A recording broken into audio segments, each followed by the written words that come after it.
मोक्षदा एकादशी कथा।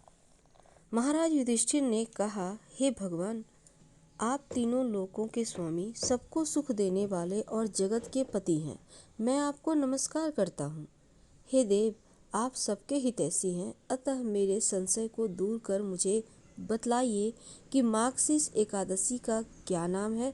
इस दिन कौन से देवता का पूजन किया जाता और इसकी सही विधि क्या है, कृपया मुझे बतलाएं। भक्त वत्सल भगवान श्री कृष्ण कहने लगे कि धर्मराज, तुमने बड़ा ही उत्तम प्रश्न किया है। इसके सुनने से तुम्हारा यह संसार में फैलेगा। मार्गशीर्ष शुक्ल एकादशी अनेक पापों को नष्ट करने वाली है और इसका नाम मोक्षदा एकादशी है।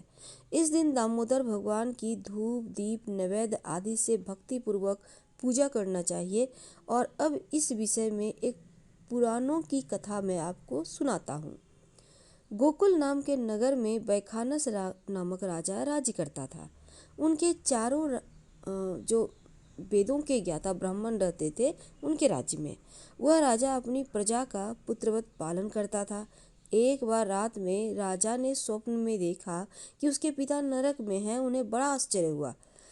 प्रातः वह विद्वान ब्राह्मणों के पास गया और अपना स्वप्न सुनाया। कहा, मैंने अपने पिता को नरक में कष्ट उठाते देखा है। उन्होंने मुझसे कहा है कि पुत्र, मैं नरक में पड़ा हूँ, यहाँ से तुम मुझे मुक्त कराओ। जब से मैंने यह वचन सुने हैं तब से मैं बहुत बेचैन हूँ। चित्त में बड़ी अशांति है। मुझे इस राज्य, धन, पुत्र, स्त्री, हाथी, घोड़े आदि में कुछ भी सुख प्रतीत नहीं होता। क्या करूँ? राजा ने कहा, हे ब्राह्मण देवताओं, इस दुख के कारण मेरा सारा शरीर जल रहा है। तप, दान, व्रत आदि ऐसा आप उपाय बतलाइए जिससे मेरे पिता को मुक्ति मिल जाए। उस पुत्र का जीवन व्यर्थ है जो अपने माता पिता का उद्धार न कर सके।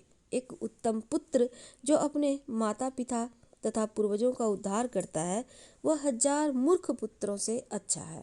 जैसे एक चंद्रमा सारे जगत में प्रकाश देता है किंतु हजारों तारे नहीं कर सकते। ब्राह्मणों ने कहा, हे राजन, यहाँ पास ही भूत भविष्य वर्तमान के ज्ञाता पर्वत ऋषि का आश्रम है। आपकी समस्या का हल वे जरूर करेंगे। ऐसा सुनकर राजा मुनि के आश्रम पर गए। उस आश्रम में अनेक शांत चित्त योगी और मुनि तपस्या कर रहे थे। उसी जगह पर्वत मुनि बैठे थे। राजा ने मुनि को साष्टांग दंडवत किया। मुनि ने राजा से सांगोपांग कुशल पूछी। राजा ने कहा कि महाराज, आपकी कृपा से मेरे राज्य में सब कुछ कुशल मंगल है, लेकिन अकस्मात मेरे चित्त में अत्यंत अशांति होने लगी है। ऐसा सुनकर पर्वत मुनि ने आंखें बंद की और भूत विचारने लगे। फिर बोले, राजन, मैंने योग के बल से तुम्हारे पिता के कुकर्मों को जान लिया है। उन्होंने पूर्व जन्म में कामातुर होकर एक पत्नी को रति दी, किंतु सौत के कहने पर दूसरी पत्नी को ऋतुदान मांगने पर भी नहीं दिया। उसी पाप कर्म के कारण तुम्हारे पिता को नरक में जाना पड़ा। तब राजा ने कहा, इसका कोई उपाय बताइए।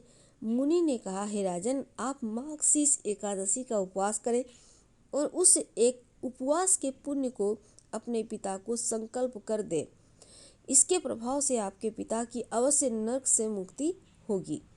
मुनि की यह वचन सुनकर राजा महल में आया और मुनि के कहे अनुसार कुटुंब सहित मोक्षदा एकादशी का व्रत किया और इसके उपवास का पुण्य अपने पिता को अर्पण कर दिया।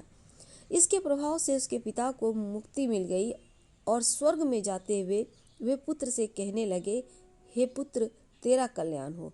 यह कहकर वह स्वर्ग चले गए। मार्गशीर्ष माह की शुक्ल पक्ष की मोक्षदा एकादशी का जो व्रत करता है उसके समस्त पाप नष्ट हो जाते हैं। इस व्रत से बढ़कर मोक्ष देने वाला और कोई व्रत नहीं है। इस कथा को पढ़ने या सुनने से वाजपेय यज्ञ का फल मिलता है।